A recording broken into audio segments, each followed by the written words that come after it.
Hello students, मेरा नाम है श्वेता। स्वागत करती हूँ आप सभी का मेरे इस YouTube channel SWT study zone में। लिसनर्स, आज की इस वीडियो में हम बिजनेस ऑर्गेनाइजेशन यानी कि व्यावसायिक संगठन जो कि बीकॉम फर्स्ट सेमेस्टर का सब्जेक्ट है, उसके कुछ और टॉपिक्स के बारे में डिस्कशन करने जा रहे हैं। इससे पहले मैंने सोल प्रोप्राइटरशिप के बारे में ईच एंड एवरीथिंग एक्सप्लेन कर दिया है प्रीवियस वीडियो में। आज मैं आपको पार्टनरशिप के बारे में बताने वाली हूँ, यानी कि साझेदारी की मीनिंग बताने वाली हूँ, साझेदारी का अर्थ, परिभाषा और उसकी विशेषताओं के बारे में डिस्कशन करने वाली हूँ डिटेल में। तो आई होप आपको ये वीडियो पसंद आए। लिसनर्स, अगर अच्छा लगे तो please like share and subscribe करना ना भूलिएगा। और एक और बात, अगर अभी तक आपने हमारे इंस्टाग्राम चैनल को ज्वाइन ना किया हो तो वो भी ज्वाइन कर ले, ताकि आपको स्टडी से रिलेटेड सारी जानकारियाँ मिल सकें।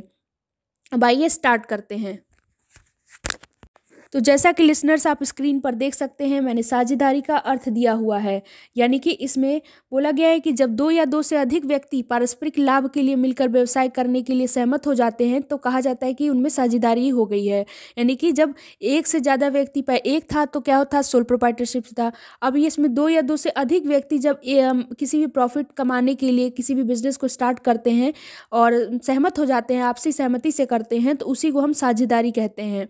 सामान्य बोलचाल की भाषा में अगर हम कहें तो विशिष्ट गुणों वाले व्यक्तियों के सामूहिक संगठन को साझेदारी कहते हैं, यानी कि जिसके अंदर बहुत ही अच्छे स्किल हो और व्यक्तियों के समूह हो, यानी कि उनके संगठन से ही तो साझेदारी कहलाएगी। तो ये बात इसमें बोली गई है। नेक्स्ट है आपकी परिभाषा, यानी कि डेफिनेशन ऑफ पार्टनरशिप। तो डेफिनेशन आप देख सकते हैं, साझेदारी का परिभाषा देख सकते हैं। मैंने किम्बल की परिभाषा दी हुई है, किम्बल एवं किम्बल की। तो इनके शब्दों में, यानी कि इनके अनुसार इन्होंने क्या बताया है कि साझेदारी या फर्म व्यक्तियों का समूह है। यानी कि साझेदारी यानी पार्टनरशिप या फर्म किस चीज़ का समूह है? व्यक्तियों का, पर्सन्स का ग्रुप है, जिन्होंने किसी व्यवसायिक उद्देश्य से परस्पर पूंजी या सेवाएं लगाई हो, यानी कि जिन्होंने किसी बिजनेस को सेटअप करने के लिए अपनी कैपिटल को लगाई हो, उसमें काफ़ी सारे काम भी किए हों एक साथ मिल करके। तो ये किम्बल ने अपने डेफिनेशन में बताई है। तो आई होप आपको परिभाषा क्लियर हो गई होगी। लिसनर्स, अगर वीडियो पसंद आ रही हो तो लाइक शेयर एंड सब्सक्राइब करने में बिल्कुल कंजूसी ना करें और ज़्यादा से ज़्यादा इस वीडियो को शेयर करें।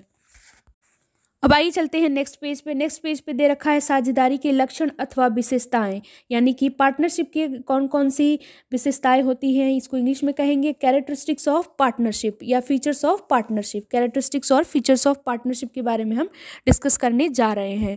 तो जैसा कि आप देख सकते हैं कि जो साझेदारी के लक्षण हैं उनको मैंने दो भागों में बांट दिया है। पहला है वैधानिक लक्षण, इसको इंग्लिश में कहते हैं स्टेचुरी कैरेक्टरिस्टिक्स, और दूसरा है आपका सामान्य लक्षण यानी कि जनरल कैरेक्टरिस्टिक्स। तो सबसे पहले हम डिस्कशन करने जा रहे हैं वैधानिक लक्षण के, यानी कि स्टेचुरी कैरेक्टरिस्टिक्स के बारे में।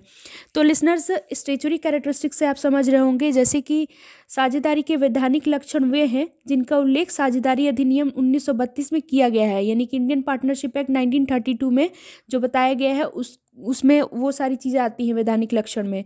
तो सबसे पहला है कम से कम दो व्यक्ति का होना, यानी कि एटलीस्ट 2 पर्सन। साझेदारी के लिए साझेदारी होने के लिए यह परम आवश्यक है कि उसमें एक से अधिक व्यक्ति हो, अर्थात कम से कम 2 व्यक्ति हो, ताकि बिजनेस को स्टार्ट कर सकें। दूसरा है किसी वैध कारोबार का होना, यानी कि ओनली लीगल बिजनेस, यानी कि साझेदारी के लिए कुछ कारोबार होना अनिवार्य है। इसमें कारोबार का होना गर्भित नहीं है, अतः यदि बिना किसी कारोबार की दृष्टि से 2 या 2 से अधिक व्यवसाय आपस में समझौता करे तो ऐसे समझौते को साझेदारी का समझौता नहीं कहेंगे। नेक्स्ट बात कर लेते हैं। नेक्स्ट है आपका साझेदारी के बीच समझौता अथवा अनुबंध होना, यानी कि एग्रीमेंट और डीड अमंग पार्टनर्स, यानी कि साझेदारी के बीच जो है एग्रीमेंट होना आवश्यक है, परम आवश्यक है। नेक्स्ट है आपका कारोबार का उद्देश्य लाभ कमाना। इसका मतलब है प्रॉफिट मोटिव, यानी साझेदारी का मूल्य उद्देश्य क्या है? लाभ कमाना है। इसलिए कोई भी कारोबार जो कि परोपकार की दृष्टि से किया जाए, साझेदारी को लाभ उत्पन्न करने के लिए ना हो, तो वो साझेदारी नहीं हो सकती, क्योंकि वो सोशल वर्क के लिए हो गया। तो ऐसे ही जिसमें प्रॉफिट हो वही साझेदारी होती है। नेक्स्ट आपका बोला गया है इसमें कारोबार के लाभ को आपस में बांटना, यानी कि division of profit among themselves. यानी कि साझेदारी का उद्देश्य कारोबार से केवल लाभ कमाना ही नहीं बल्कि उसको आपस में बांटना भी है। ये नहीं कि बस पार्टनरशिप किए और खुद ही सारा पैसा लेकर के भाग गए, ऐसा नहीं करना है। जितने भी पार्टनर्स हैं उनके बीच बंटवारा होगा, उसमें आपके जो भी प्रॉफिट कमाएंगे आप सब। तो ये होती है पार्टनरशिप। तो आई होप आपको ये चीज़ें क्लियर हो गई होंगी। अब आइए चलते हैं सामान्य लक्षण पर, यानी कि जनरल कैरेक्टरिस्टिक्स पर। तो सामान्य लक्षण कौन कौन से हैं? तो सामान्य लक्षण में वो लक्षण आते हैं जिनका साझेदारी अधिनियम 1932 से में स्पष्ट उल्लेख नहीं है, यानी कि इंडियन पार्टनरशिप 1932 में स्पष्ट उल्लेख नहीं है, तो वो सब इसमें आते हैं। तो जो कि जैसा कि देख सकते हैं, पहला है कि असीमित दायित्व का होना, यानी कि अनलिमिटेड लाइबिलिटी होती है। जैसा कि हम सब जानते हैं कि साझेदारी की महत्वपूर्ण विशेषता यह है कि फर्म के ऋण को भुगतान करने के लिए प्रत्येक साझेदार का दायित्व असीमित हो जाता है। तो पहला ये लिमिटेशन हो गया। दूसरा कौन सा? पृथक अस्तित्व नहीं, यानी कि नो सेपरेट एग्जिस्टेंस, यानी कि बोला गया है कि वैधानिक दृष्टि से साझेदार और फर्म दोनों एक दूसरे से अलग ना होकर के बल्कि एक ही हैं।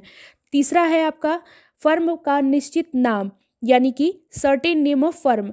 साझेदार जिस नाम से कारोबार करते हैं वो फर्म का नाम कहलाता है, तो फर्म का एक निश्चित नाम होना आवश्यक है।